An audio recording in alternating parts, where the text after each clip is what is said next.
Hi viewers, நம்ம இன்றைக்கி பார்க்க போகிற recipe bro soya pasta meal. It's a complete protein meal, very beneficial for the lunch and kids box. Try பண்ணி பாருங்கள். ஒரு கடாயில் வந்து பட்டர் அண்ட் ஆயில் ஆட் பண்ணிக்கோங்க. அதோடு சேர்த்து சின்ன பீஸ் பட்டை, 2 கிராம்பு, 3 ஏலக்காய் ஆட் பண்ணிவிட்டு பிரிஞ்சியல் ஆட் பண்ணி நல்லா சாட்டே பண்ணிக்கோங்க. இதோடு சேர்த்து ஸ்லைஸ்டு ஆனியன் வந்துட்டு போட்டுட்டு நல்லா சாட்டே பண்ணிக்கோங்க. அந்த ஆனியனோட ப்ரௌன் கலர் வர வரைக்கும் கொஞ்சம் சாட்டே பண்ணி வச்சுக்கோங்க. இதோட வந்து நீங்கள் கொஞ்சம் புதினா லீஃப் ஆட் பண்ணிக்கோங்க. நல்லா வதக்கிக்கோங்க. ஒரு 2 to 3 minutes வதக்கிக்கோங்க.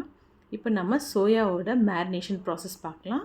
ஒரு பவுலில் கர்ட், அப்புறம் red chilli powder, salt, ginger garlic paste add பண்ணி இந்த பாயில் பண்ணி அந்த சோயாலேருந்து அந்த வாட்டரில் ஸ்க்வீஸ் பண்ணி எடுத்து இதை மேரினேட் பண்ணி சைடில் வச்சுக்கோங்க.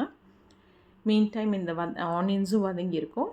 இதில் வந்து கொஞ்சம் ஜிஞ்சர் கார்லிக் பேஸ்ட் ஆட் பண்ணிவிட்டு ரெட் சில்லி பவுடர் போட்டுட்டு நல்லா சாட்டே பண்ணிக்கோங்க.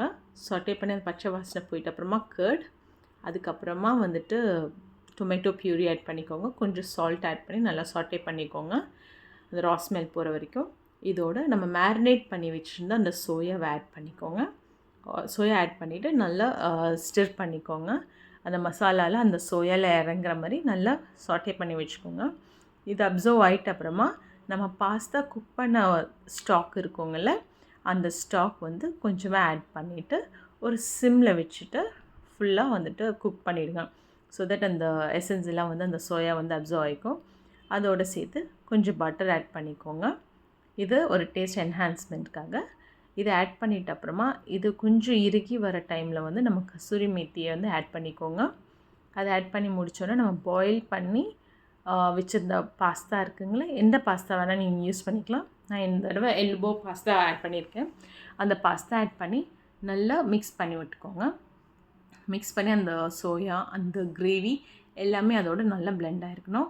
இதுக்கப்புறம் கொஞ்சம் கூட அந்த பாஸ்தா ஸ்டாக் வாட்டர் ஆட் பண்ணிவிட்டு சிம்மில் வேக வச்சா இது ready. It's a complete protein packed lunch.